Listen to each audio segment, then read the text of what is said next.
Yeah, which is cool. I mean, nearly everything's proxy for Trench Crusade. Yeah. I'm still waiting on my miniatures from the 2022 Kickstarter. Yes, so. But then I got it through the backer kit, not through the actual Kickstarter, so I'm right at the back of the queue. Yeah. And I know that they've been arriving in the last month or so.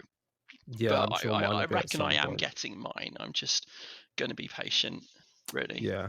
I'm trying to think. Yeah, shit. This month, like everything is like fucking mental right now. Eldritch Automata War Game. So Okay. that was them going from 60 to 70k funding. So yes, it's all going to be Shinji getting the mecha versus these are giant flesh monsters and seraphs, angels. Yeah, it's like So that's going to be fun, and I'm already trying to sort out what the system basis is. So obviously there's the generative AI bubble is about to burst, apparently. Like companies are slowing down on funding and everything. It's just not as good as everyone said it would be. Well, there is that. Also, there was oh god, I didn't. I saw the link and I saw like the pitch of it, but there's a piece by an AI expert written this week, which is essentially the point that generative AI uses more energy than the American power grid can keep up with. Yeah, and which is a problem. And you also have on top of that the water usage. Right. And because apparently asking ChatGPT a query has the water cost of pouring an entire 500 milliliter bottle of water onto the ground, just wasting it that way. Yeah, that's what I heard. Yeah. So but I was telling my boss about this. It's like how he didn't realize that machine learning concepts are as old as they are. Like the artificial neuron, the concept of the artificial neuron is like from like the 70s. They just never had the computing power to calculate multiple of them connected together and how you optimize the weights in the network to give you an answer. And then we got to that stage and we used that because that's what I use in my work. But now, and then they were like, well, how do we do more stuff? And they were like, well, we can't because we can't, it's still not fast enough. And then they worked out, hold on, we can do it if we vectorize it all and we do it in GPUs. And then GPUs evolved. But of course, we're now at the cusp where I don't think I think generative AI is going to fuck off for a while until we get the next step of computing hardware, I think which makes it cost effective. We're in the point where virtual reality was in about 1997. Yes. With Craig Charles on a BBC Two show running. Yeah, I mean, did I ever show you the Mondo 2000 book I've got? No. I have several issues of Mondo 2000, which I'm sure you know all about. But I have the 1992 book that they did off the back of the magazine, which is a compilation of their favorite bits, which is called the Mondo 2000 Guide to the New Edge. And its section on VR includes a full page picture of a cutting edge VR setup. And it's like there are cathode ray tubes in the goggles. It's like the reason that failed is that no one was actually able to do the thing for any length of time because the thing weighed kilograms and it would just get so hot as well, and it got hot. So it's essentially, I mean, you're right, generative AI is in the place where virtual reality was, because in that the technology is limited by the material conditions that enable it. And like I said, I've seen it, again, I've seen it before with machine learning, with the neural net stuff, how it then suddenly came into vogue, and we're now using it to do tons of great chemistry. It's just the next Yeah. step, and it's also the same with like, you know, everyone wanted Web3, and it's like, well, that's kind of come and fizzled out, and everyone wanted metaverse, and that's come and fizzled out because again, mostly the technology, some of the technologies aren't there that we require. Interestingly, though, I saw this, and I will keep all this in for the podcast because this just shows like how we're savants talking about technology, and then we're going to bullshit about wargaming. I saw a new scientist article about how, and I was like, oh, the direction we're going in might be the diamond age, because what is the foreseen next generation semiconductors? Artificial Diamond. diamonds. It's diamonds. It's freaking diamonds. And it's like, yeah, okay, fine. Yeah. And it's like, yeah, that's where we and the joy of it, you could see the joy of it, as I said, is carbon's bloody everywhere. Carbon's everywhere. You only have to dope it with a few rare earth metals atoms in there, and that's how you get the semiconductor properties of it. Is you just exchange like one atom out of like fucking 20. Like it's what they call in the world of the world of material science where I used to work, is what they call shake and bake. Is where you take your one material, your other material, you smush them together, and you heat it up, you shake it, you grind it all up together, and that's your new semiconductor. And that's why it's called shake and bake. It is literally glorified shake and bake. So welcome to Realm of Fun.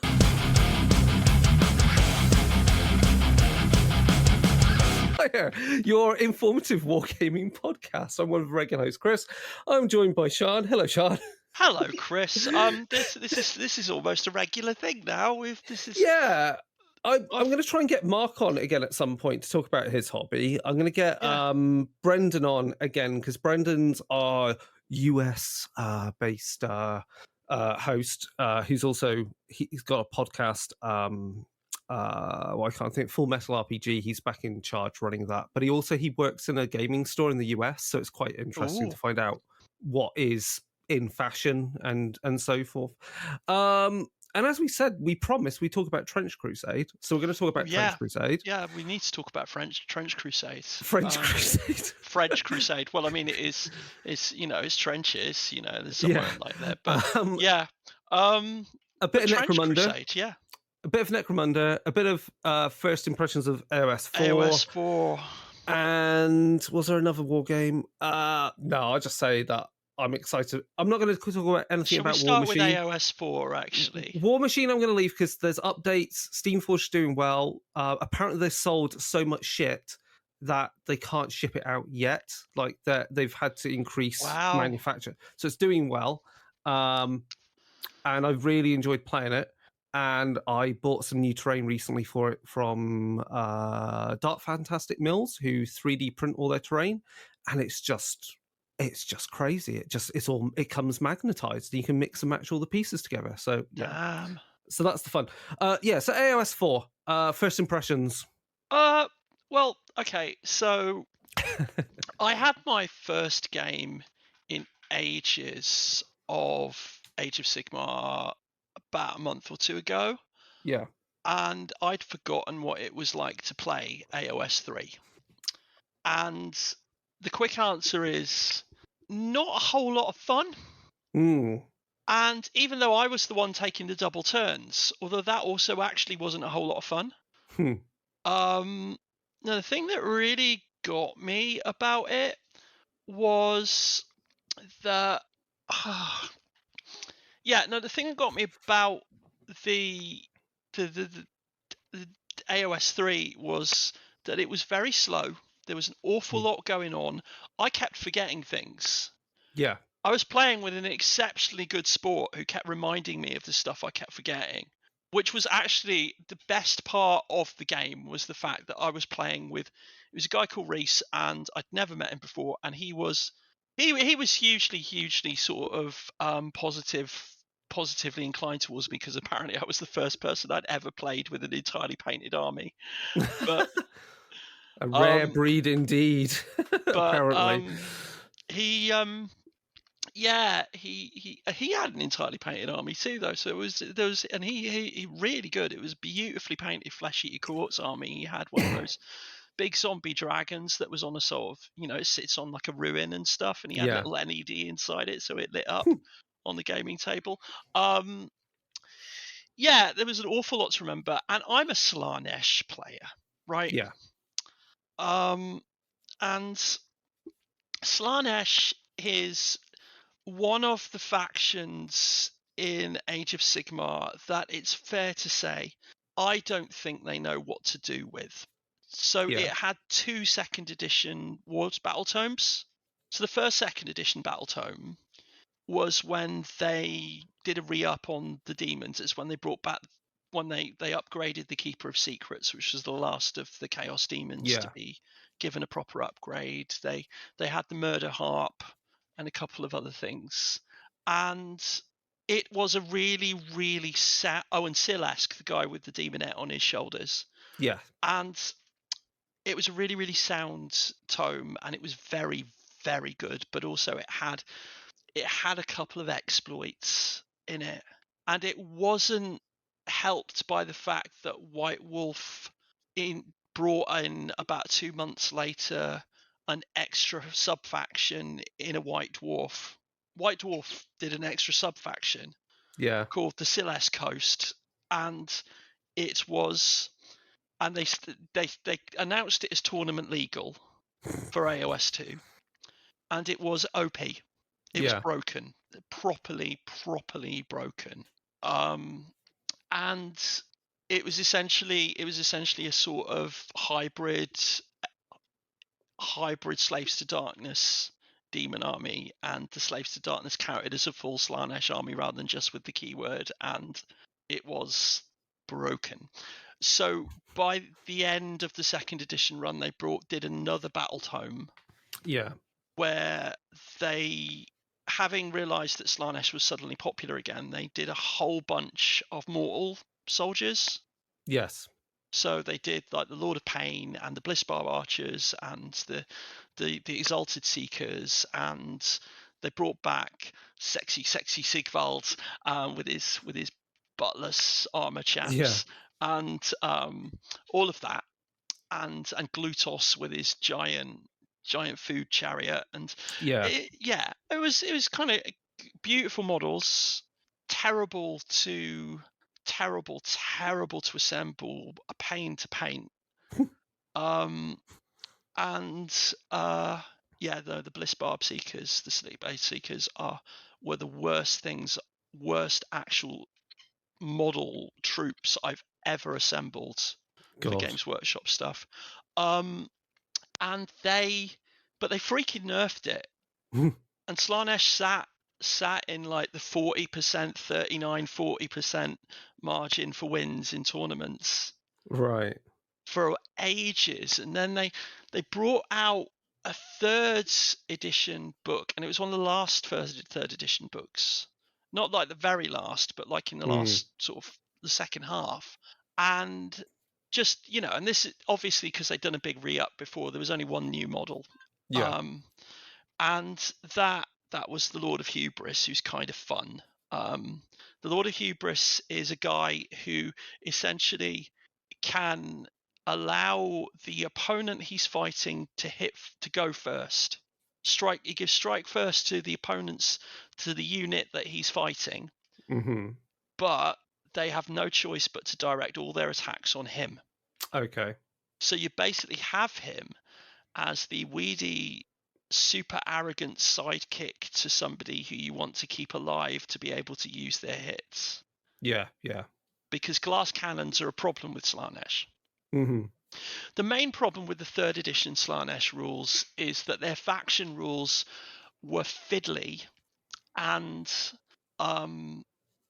they were good. It was actually back on the stronger side again, and they started they went right from the bottom of the table to the top in the meta, but they hit the point where they had this rule where you had these 6 temptation dice. Yeah. And the idea was that you could offer an opponent a temptation dice if they failed a roll. Yeah. And you could tell them you can have a 6. Here, take one of these. You can have a 6. You can do it once with any unit on the opponent's side. If they didn't take the dice, they just take the 3 mortal wounds. If they did take the dice, you got to roll a dice of depravity points. And if you get to 36 depravity points, basically your army gets ward and it gets a whole bunch of movement rules and basically buffs galore. Yeah. Or you could blow them and summon more demons. Right? Okay. So it's getting depravity points was what you really wanted to do. Yeah. Now, it sounds, this sort of temptation dice mechanic, it sounds nicely thematic. I am going to tempt you with with your magic 6. But in fact, the only temptation that it really offered was the temptation to spend 5 minutes each time doing maths. Because you're basically thinking, can I swallow these D3 mortal wounds? Yeah. Or shall I let you have the depravity point? How many depravity points, and like that sort of thing, right? Yeah, I see what you mean. It adds that a side mini game, which is essentially you've added kind of like you're playing a war game and you've added poker on the side of it. Yes, exactly. And it's also annoying. Yeah. Because if you're playing alongside, for example, as I was, if you're playing against Flesh Eater Courts, you go, take the dice, and they go, oh, D3 mortal wounds. I'm not taking it, D3 mortal wounds every time, because Flesh Eater Courts can just heal it back. Yeah, yeah. I can see that being really, really like annoying as well against like any undead army, like Night Haunts or Soulblight. So it's what's the point? More or less useless against an undead army. Against, it's only good against certain opponents. But yeah, and it just gets tedious. Yeah. And which actually surprised me, because on the page you go, ooh, temptation, that's interesting, and then you just play it through and you're like, because it's a weird thing, because initially it reads like just resource management, another resource to manage on top of your command points or whatever the fuck, right? Yeah. And like coming from War Machine, where it's resource management, but like you said, it's not just a straight up, how many do I have? How many have refreshed? Do I spend them? Do I need to hold some back in response to something? It's because you've got this. You suddenly also got a second half of that conversation every time. But also the first half as well, because you actually have to figure out if you can afford to give your opponent that buff. Yeah, that as well. Yeah, Which brings me on to the AOS 4 problem for Slaanesh. Which is, it's basically the same but worse. It's worse in that essentially you get 3 dice and you give the dice to an opponent and they get a buff, which they can apply to any unit on the table, including right, and they can apply it to charge rolls as well, and they can use 2 of them to get a 12-inch charge. Yeah. And for each dice you spend, you have to you can apply your basic like ability, the only one you get, to one of your units. You can only apply your army ability to one of your units. I think if I read it right, actually, I think you could to 3 of you, one of your units for each dice you spend. Each die, yeah. So you can only use it on 3 units, no matter how big your army is. And the real kick in the teeth for the Slaanesh player is that half of the Slaanesh units had those abilities before in the old baked rules, in the War Scrolls. So essentially, it's making the player pay for things that we did before we had our faction ability by giving the opponent buffs. Yeah. And I think it's a horrible piece of design, actually, because I I can see why it solves the problem that because I was hoping that they wouldn't have the temptation dice mechanic at all, right? They do have it in Spearhead pretty much as it was in 3rd edition, which is weird, but and it's also pretty good in Spearhead. It's just like you could sort of see the Slanesh game being all right in Spearhead, but although in Spearhead you have to field certain units, Yeah, it's the same force every time. it's the same force every time, and it's a lot smaller game as well. So those decisions are, smaller. Yeah. All right. Well, are they smaller or are they more significant because there's fewer models to sort of like? Yeah. I mean, this comes. I think when you brought this up in chat, and you were like, "This is something you wanted to raise with it," and obviously I've barely looked at the faction stuff for like Daughters of Cain or Stormcast Eternal or Nighthawns, which are my armies that I've got. And I looked at this, and the thing that it reminds me of is why, for example, Sam won't play things like Magic the Gathering and card games like that, is because to play it, you have to know not just what you've got in your deck and what's in play, but you have to know all the other possible cards that are out in the entire thing so well to know what your opponent's doing at any one time. And this to me feels like that sort of thing, because you have to know, because how you use this is, as you said, it's highly dependent upon which armies you go against. Like Stormcast aren't going to eat the mortal wounds because there's not enough of them, while Skaven will just go, yes, I'll take it. Undead will just go, I'll heal it. And everyone else is maybe somewhere in between or has no need for it anyway because elves are tricksy and stuff like that. And there's that sort of thing. I mean, I lost hope. I also pretty much had an army that in the game I played, the 3rd edition game I played, that was a go first army. Mm-hmm. That basically everything that I could do with the army that I had, the 2,000 points that I had, depended upon me going first. Yeah. And I lost the initial initiative roll, and that was a feel bad moment I never recovered from. Because I mean, that's yeah. I mean, but I mean, what at this point, once you are actually getting to the point where the game you might as well be playing Contract Bridge, right? Yeah, right. Like Contract Bridge that you've spent a gajillion hours painting your models for. Yeah. And I think I know what you mean. I think it's because the thing is, like, I think war games are not the place to have those contractual discussions on multiple little things constantly, because really you've selected an army to play with, you've painted it, you've bought the frickin' book to read up on that thing and or whatever to understand it. Like, that should be enough in order to know what you know how to play, without having to add in, I need to know my opponent's army to know whether I even want to buy these temptation dice and whether I offer them and blah de blah de blah.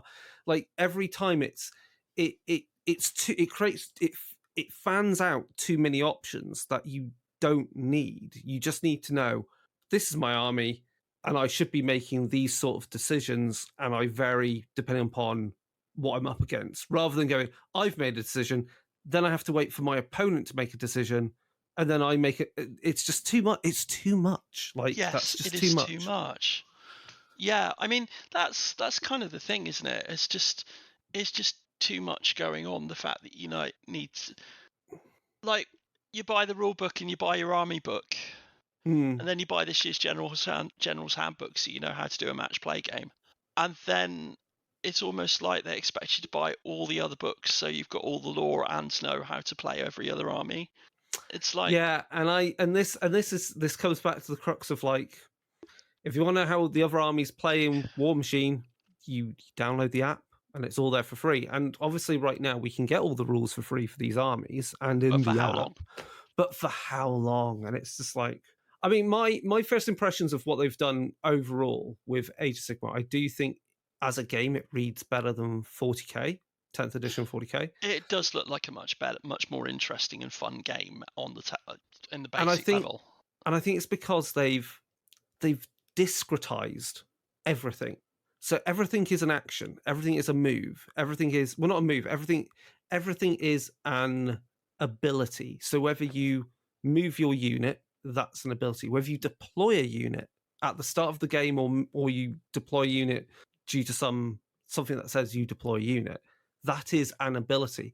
And I like that thought process, because in principle it should mean it kind of, it breaks everything up. So when you go and it goes and deploy a unit, it has a specific meaning. So when you have to put a new unit into the game, like you summon some demons, that's the same as what you've been doing at the start of the game when you put your units into their deployment zone and everything. Right. So that's what I mean. Like, everything has quite a specific meaning now, and that I quite like. I think that also makes it easier for like how the timings of when abilities work against other things and so forth. So I like that. What I'm hoping is, because like I'm looking at, like, say I'm looking at the Slaanesh book, you know, you've got your army traits, the battle traits, and you've got the battle formations, which you pick one of, and then you've got heroic, you know, the hero traits and artifacts.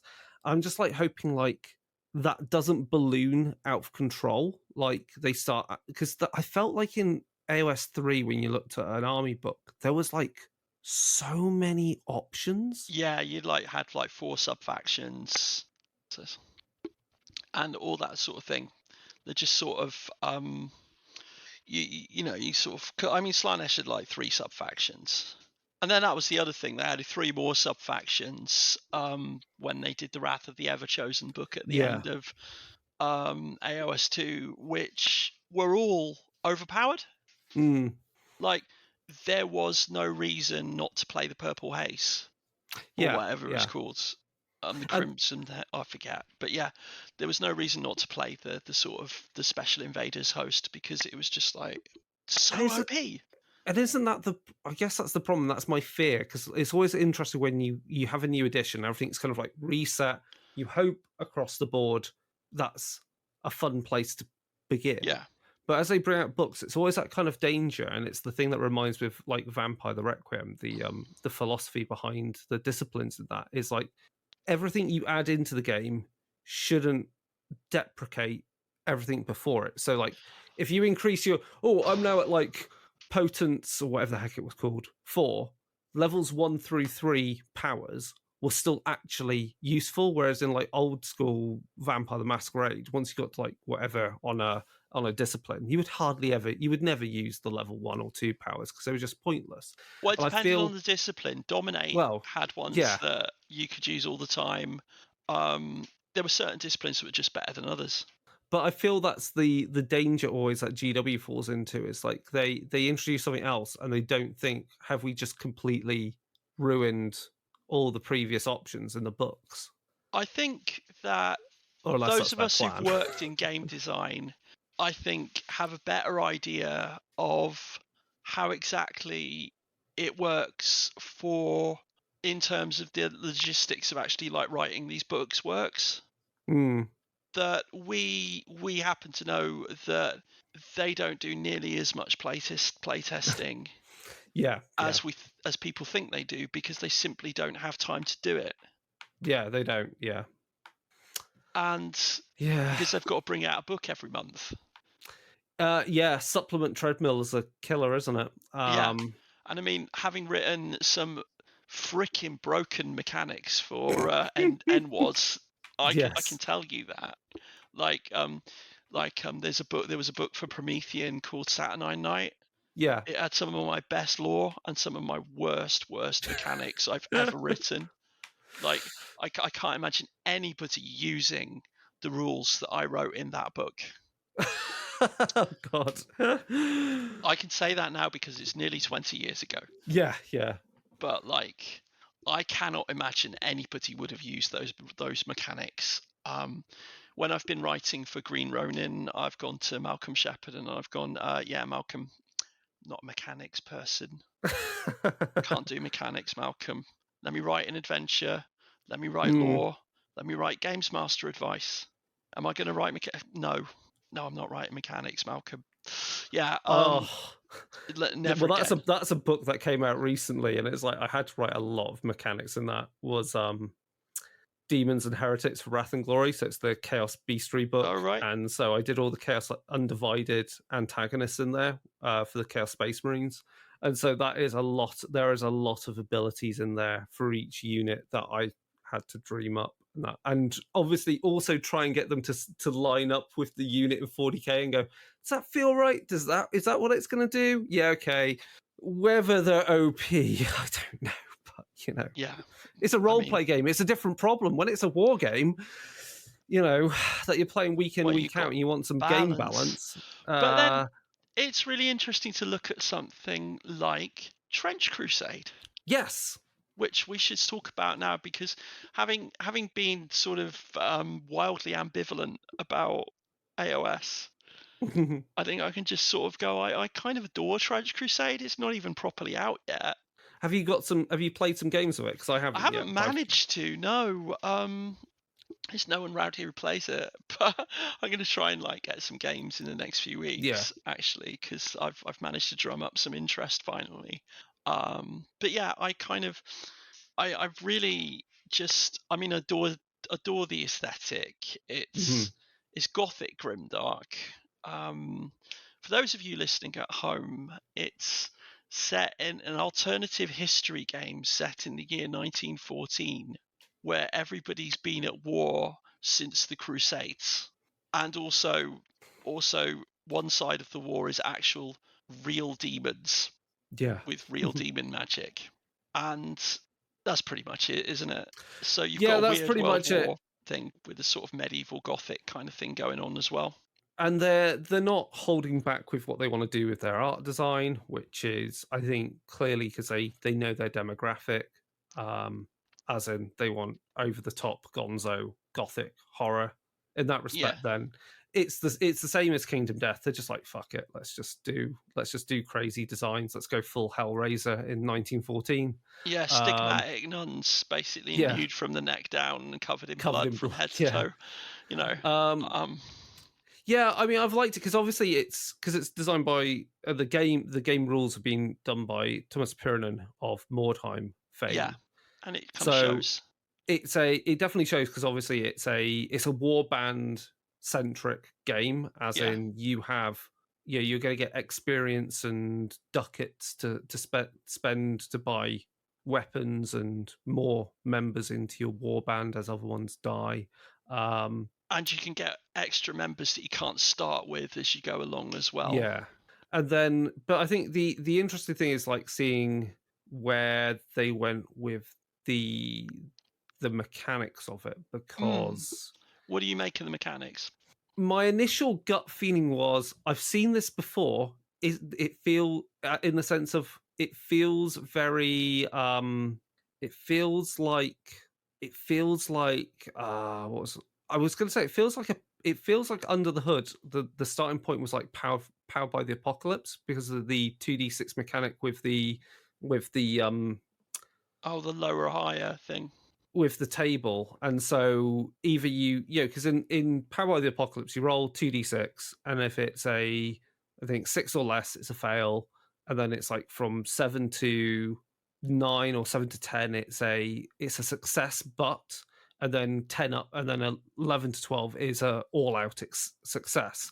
And I think we've kind of got a similar success table to that in Trench Crusade.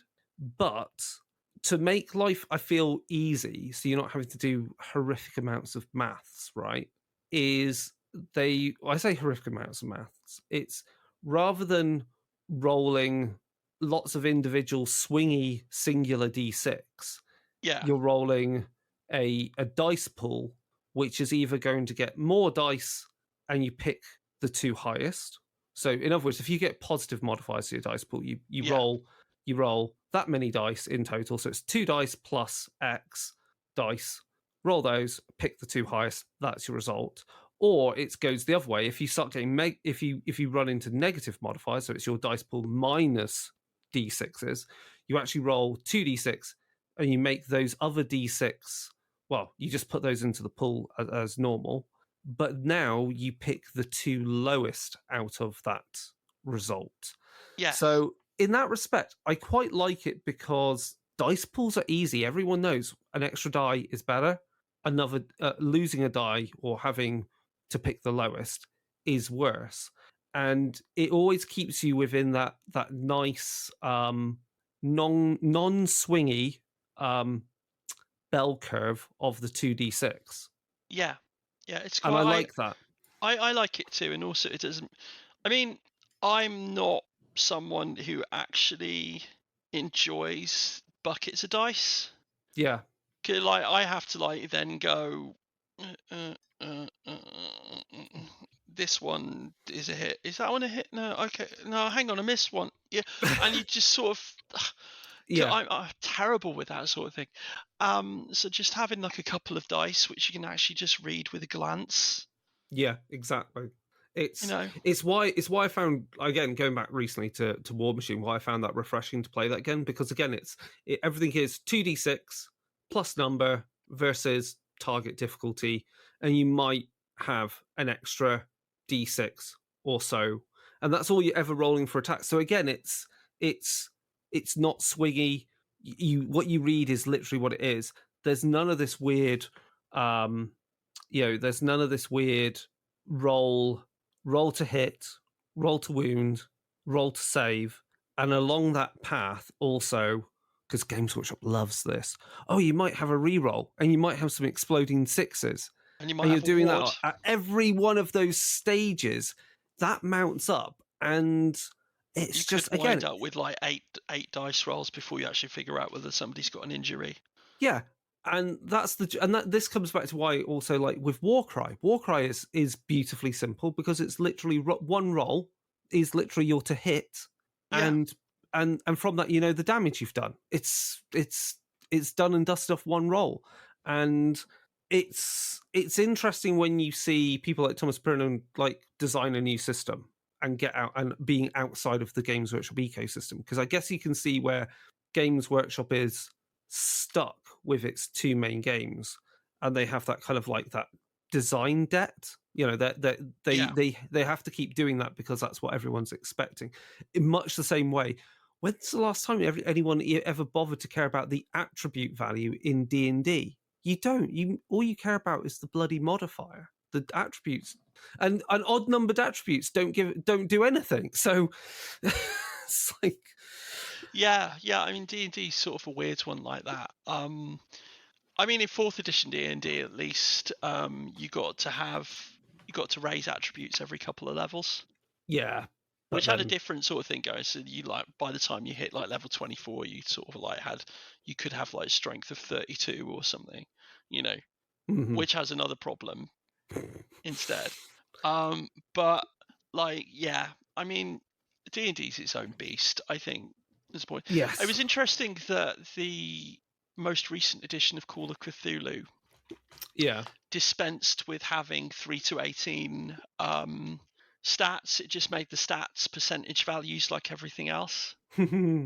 So rather than like, because one of the things with Call of Cthulhu is that you'd roll power times 5 or strength times 5 or strength times 3 or something. Oh, okay.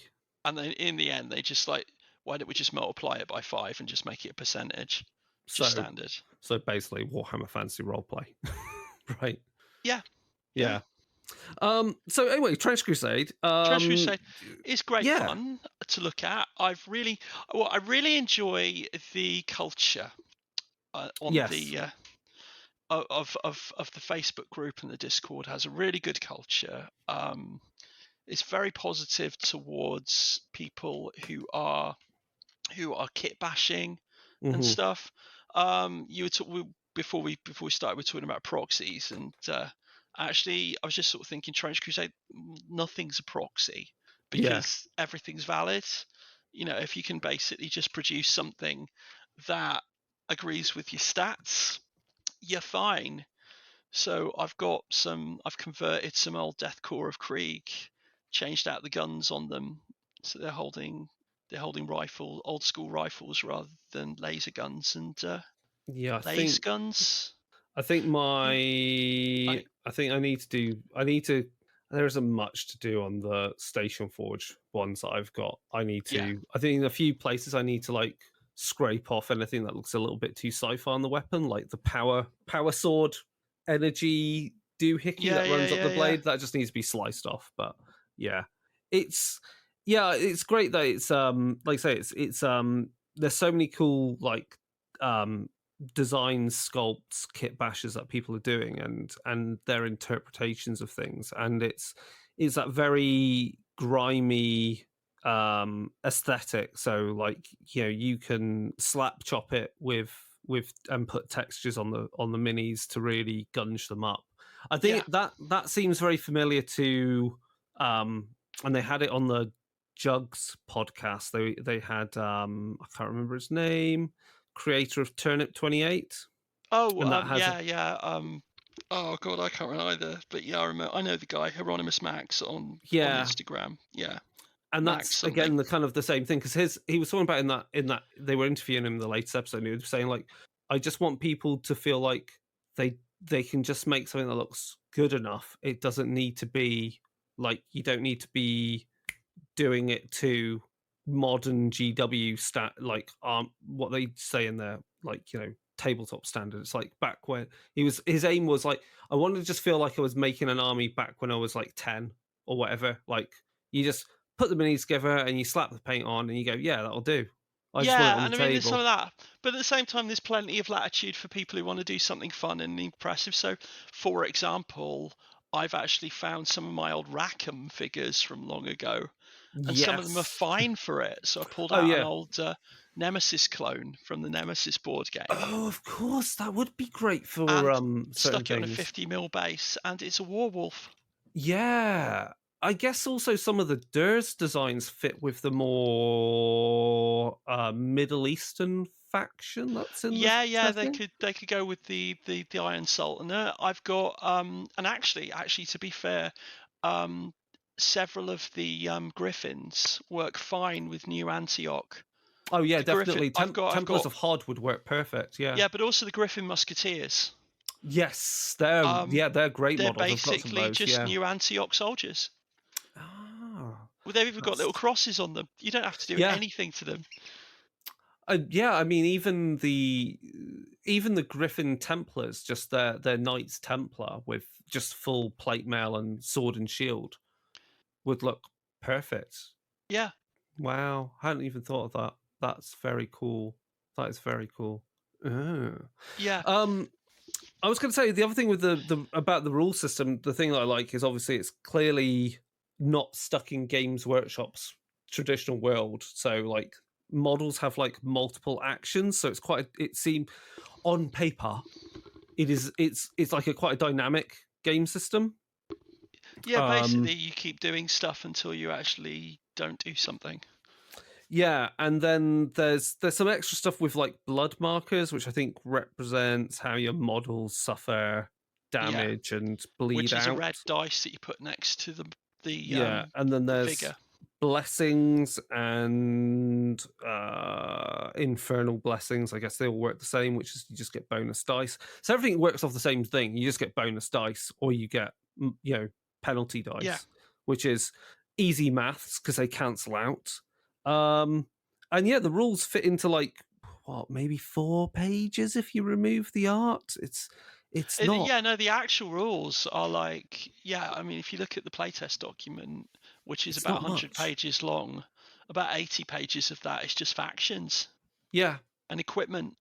And that's always to me, that's always generally a good sign if the rules aren't taking up, the basic rules aren't taking up too much space.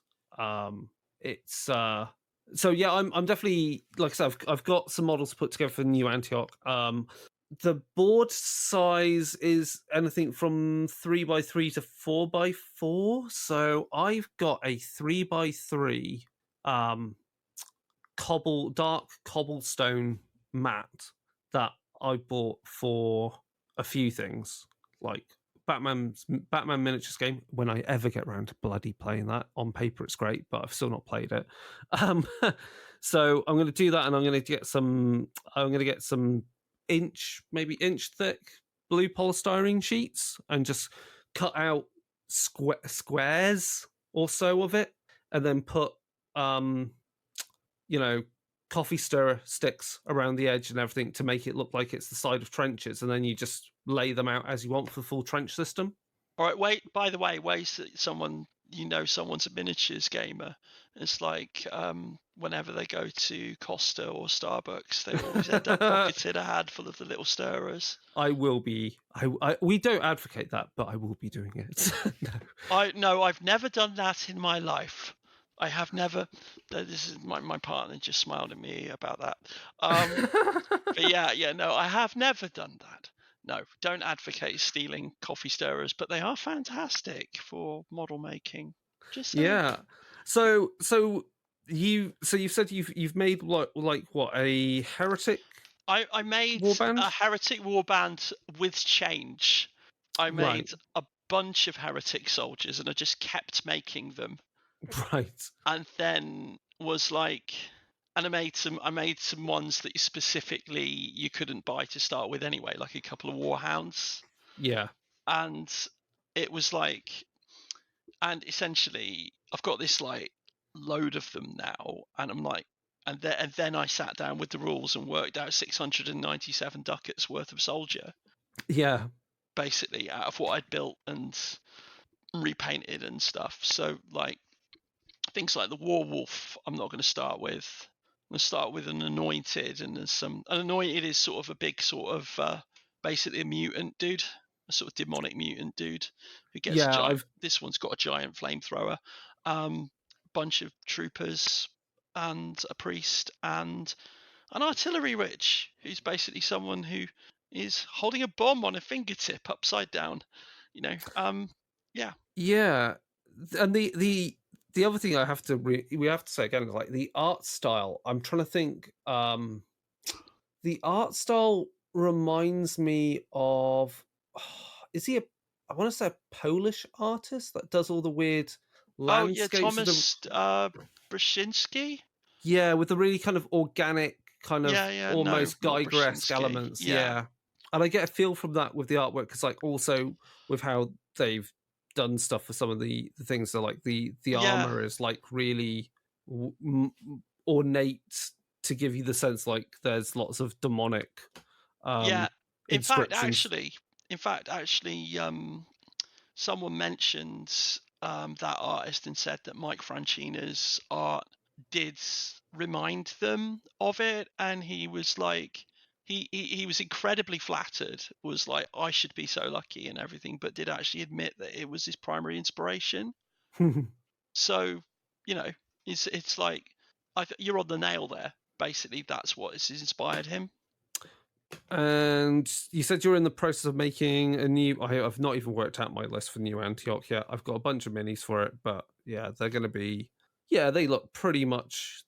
I think what I've also, because I also got from Station Forge the same. I can't remember which models it were, but they've got a very similar kind of like full plate kind of helmet going on. So, yeah, they're going to look pretty sweet in that. So yeah, I'm looking forward to get some games in of that once I've painted it, because I'm very much of, I don't play unpainted. I want everything painted and looking good and make some terrain for it. I don't do that too. It's got to be the joy of watching pretty painted models running across the battlefield. Absolutely. Yeah, well, I guess the plan though should be like, once we've actually got some games in, to like give some feedback on it, and then also hopefully we'll have the resin Kickstarter minis will have arrived, and that'll be something pretty cool to talk about as well. Indeed, yes. And then to wrap up, because we're almost out of time.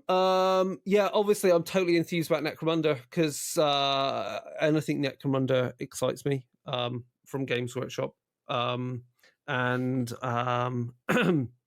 we've got Spyros back finally in Necromunda. So right, they're the sort of like weird, super expensive, super wealthy cyberpunky guys, right? Yeah, so they've done a bit of an update on their plot lines and everything. So now Spyros are just the nobility of House Helmore, right, and somewhere off world, the Tau, or at least that's what we used to believe, got the technology for battles for these battle suits. They're totally non-Imperium design, right, and they're weird-looking things.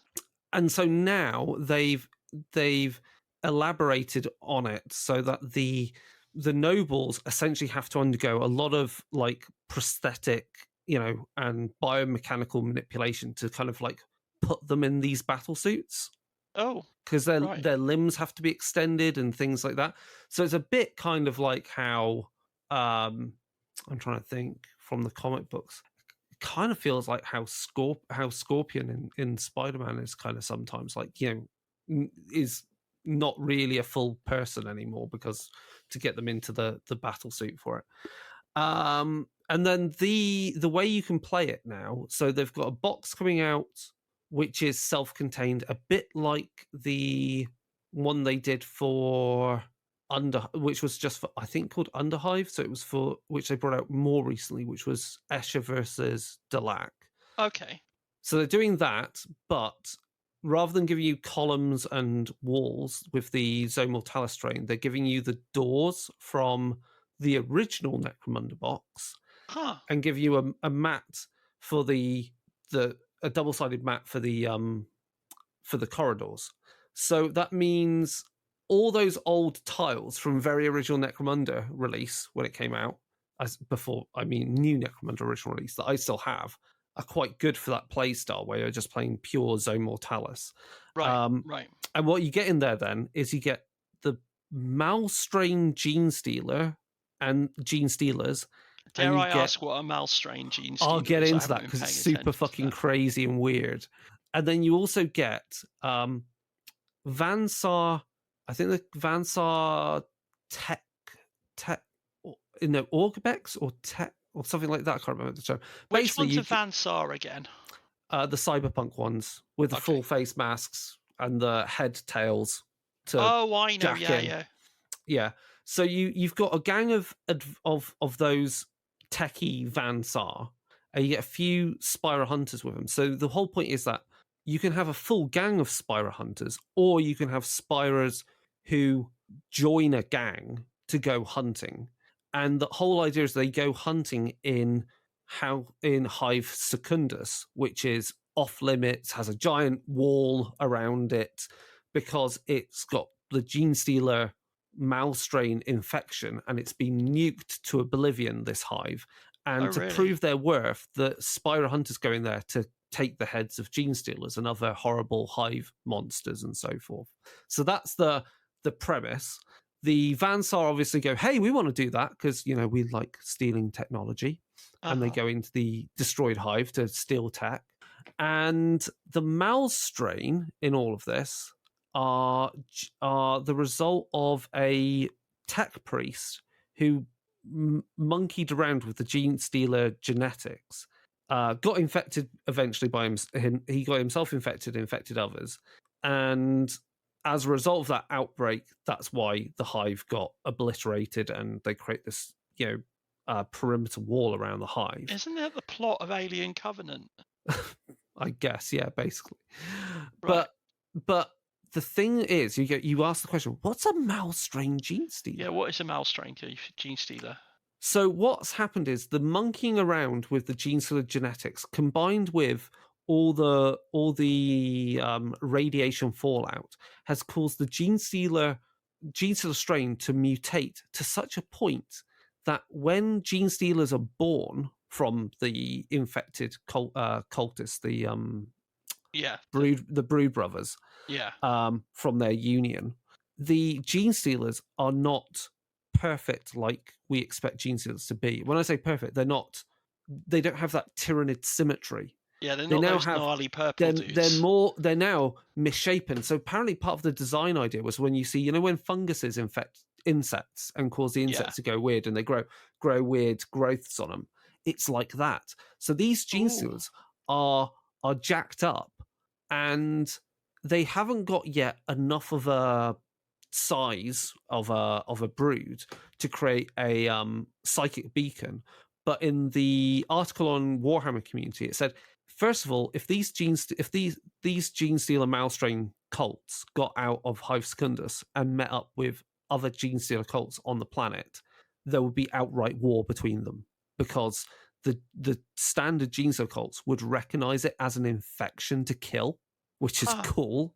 And the other thing is, if they get if they were able to create a psychic beacon from this mouse strain, the Tyranid Hive fleet would see that beacon, basically go, send us your clearance code, and instead get just complete junk, such junk that it goes, oh no, we're not going to eat that planet because it would infect us. So by the very fuckery of monkeying around with the Genestealer infection, the tech priest who did all this, in effect, has created a strain which could actually save the planet from Tyranids by being like, the Tyranids just literally go, we ain't eating this, no. And also the interesting thing they said in the design language. So Rob, who I know from Leamington Spa, he used to be the manager at GW there and now works in Specialist Games. In the article writes, a key part of how they were designing the mouse strain is also they need to look corrupted and mutated, but not chaos. I found that fascinating. So everything about the designs, the mouse strain are not chaos mutated. They're Tyranids, but not as you know them. And then the Spyro Hunters are battle suits, but again, their designs are not Imperial Gothic. They're very I'm trying to think of the description. They're somewhere, they're almost close to being a bit more. They're not mecha because they're not true Tau mecha, but they still feel quite mechy, kind of those designs. Some of the smoother mech designs that you get in anime. So they're a bit more. I guess that they're a bit more cyberpunky. Maybe some of the Cyberpunk 2077 designs that you can get kind of verge on that. You know the what do they call it? I'm trying to think of the term. Nah, it's gone. But yeah, so I'm quite excited by it because I used to have a Spyro gang when I played original Necromunda, and and the cool and rules wise, what do we know? Spyro Hunters each get 2 activations in a turn. So that means they get to activate, do 2 actions, and then can activate again and do another 2 actions, which is terrifying. Like, they're going to be running around the board really, really fast. So that Malkadon Spyro, if they're still like the original game, should be able to move, could technically move 4 times and thus in effect run in the game, and also move up and down terrain freely because they use their web spinners Spider-Man style. Right. God, it sounds terrifying. It's nuts. So I'm really excited for it. So that's my frothing about Necromunda. They're also going to have in the book, so you can do the Malstrain Genestealer cult. You can do Malstrain infected gangs. So it basically means you've got a regular Necromunda gang, including enforcers and all the other ones, who've been infected by the Malstrain, which means you can have some of their stuff, including a Malstrain Genestealer. Then you got the Spyro Hunters, and then you've got, I think, the gangs that go into that are hired to go into Hive Secundus to do, dumpster diving for things. Right. Like how raccoons break into Cybertrucks. Apparently, I've seen this. Apparently raccoons are confusing Cybertrucks for dumpsters and they're trying to break into them. That is amazing. It's bonkers. That is just the best, right? I mean, I was still reeling from the last thing I heard about Cybertrucks, where like a guy basically lacerated his leg, and needed stitches just by opening the door. It's nuts. It's absolutely crazy. And like, there's no quality control of those things. They're already doing a recall on them for the motors because they're burning out too quickly. Do they spontaneously combust like Tesla cars do? I don't know. I don't know if they're that. I mean, also you've got like just everything about it. It's just nuts. It's just the worst. So yeah, and then what else from Necromunda can I say? Oh, they've got more terrain bits coming out. So you know the Hive Mortalis terrain blocks. They're bringing that out, but you've got destroyed versions. So you've got like the cool doors they did that go in Zone Mortalis. You've got those, but they've been like ripped open. So it's all perfect for like your say you wanted to play a game of colonial marines versus aliens. It's terrain that's perfect for that. And that's basically what this is going to be. It's that sort of it's colonial Vansar versus alien Malstrain gene stealers. Right. It sounds pretty fun. So the box I think is like self-contained, so it's like the other times they've done it. So you can play a 2-player campaign with what's in the box, and then they're bringing out a further book that has other things. So I think the excitement locally is at my club is like high for new Necromunda stuff. This has kind of reinvigorated it, and I think it just reinforces again that to me, GW Gene Stealer, no Gene, same difference.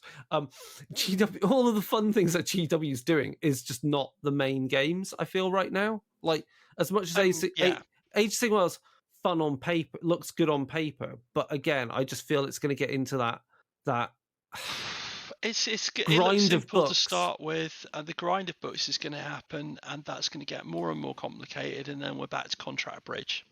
Yeah. Which, some people like. Some people are really, really into that. Dear old Vince Venturella. he, if it's Wednesday, it's Warhammer, and that means it's Warhammer Wednesday. And he's like there with his little apron. I love that guy. He's so great.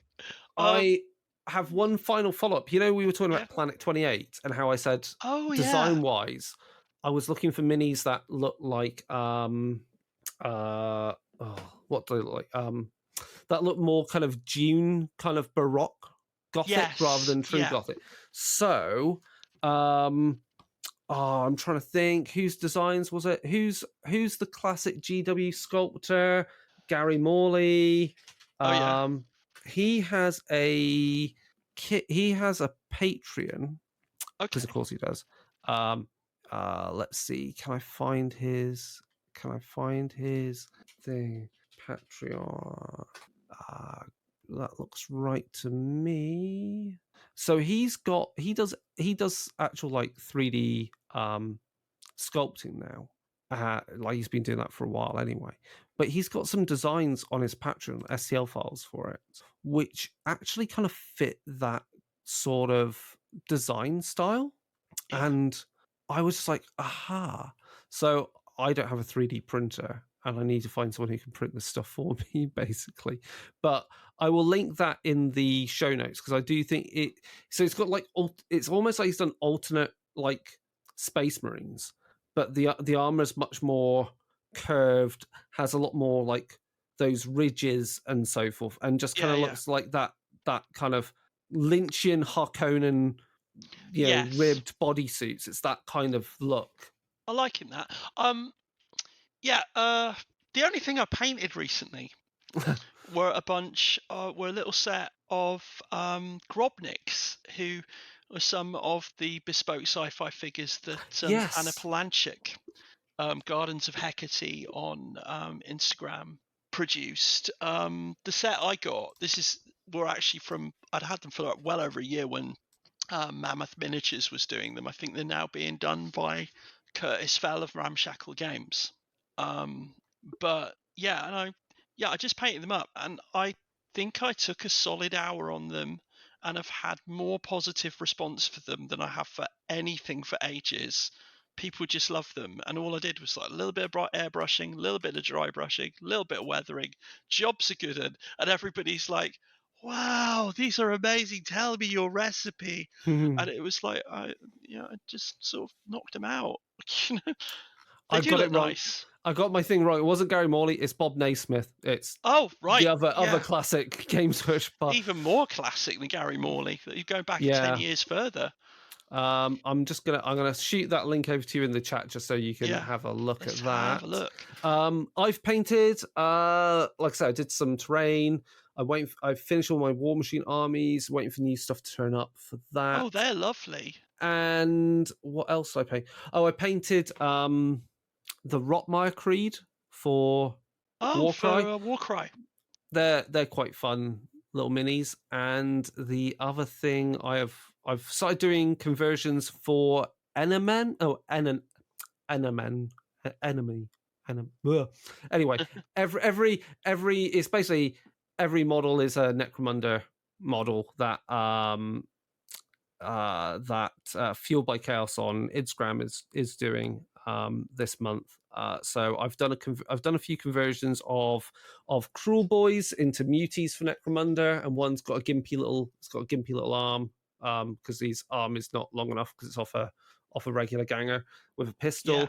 I've got the Hexbane's Witch Hunters from Age Sigmar all redone with Necromunda, pistols and power weapons and stuff. And the free Games Workshop mini, for Warhammer Plus, the vampire. Yes. I've done a head swap and everything and weapon swap, so it's now like some Escher like Grand Master.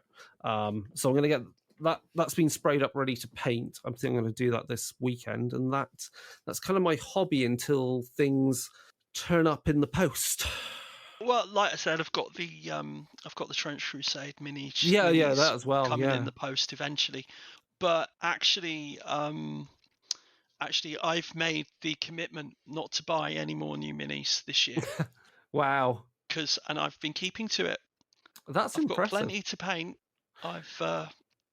What I have done is that I've reduced what's on my shelf of shame. Yeah. Which is all the built figures that I'm planning on doing. I've got some, looking across at it, I've got those Death Core of Krieg models that I've converted. I've got a few of Age of Sigmar models that I just want to paint because they're nice, but largely the stuff that's on there is old Rackham stuff and a bunch of old Hammer style models that I had bought to supplement my old Hammer collection from people like Nightmare Miniatures and stuff like that. Sort of. Okay. There's a guy called what's he called? Diego Cerati, and he does a thing called Nightmare Miniatures, and they do a lot of Chaos Warriors stuff, a lot of which is inspired by the Tony Ackland artwork from the original first two Realm of Chaos books. Right. And it's Nightmare with a K, like the old TV show. And he also does a line of orcs which Kev Adams sculpted as well, which cool. Which is nice. Okay, we'll wrap it up there. Always a pleasure to witter on at you, Chris. Well, I will. I'm much more. We will get a game in at some point. I think we will figure out how to meet up in person and play something which requires. I would love that. Not requiring too many dice to roll, so mostly not Age of Sigmar. And I say things coming up are.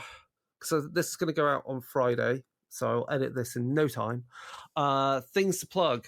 PeachyCon is end of August, that I will be running demos of Wrath and Glory and Age of Sigmar Soulbound, because they're dead easy.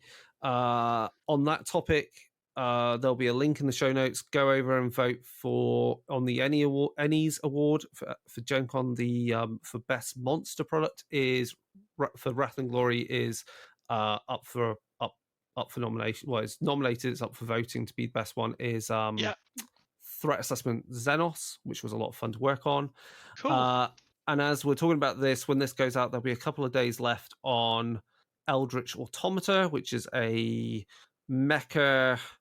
Eldritch Mecha Giant Monsters Kaiju Horror RPG by Gehenna Gaming, which I did some writing for, which I am doing the war game for. So I've got to design a war game in the next few months. I've already started. That's the point. And obviously go over to Dark Days Radio for anything else, and obviously over to Instagram to look at Toy Soldiers.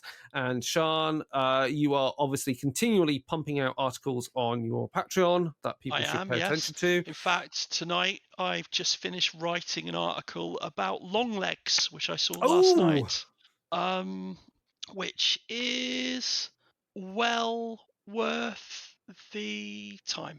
It's well worth watching. It's well worth your time.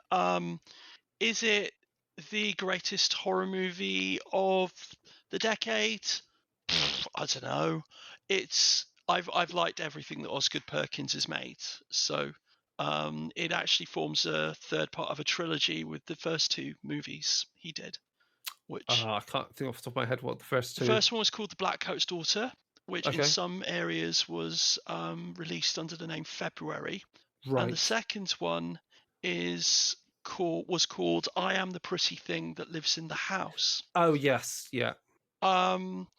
Yeah, long legs, Nicolas Cage, unrecognizable until he opens his mouth and starts yelling.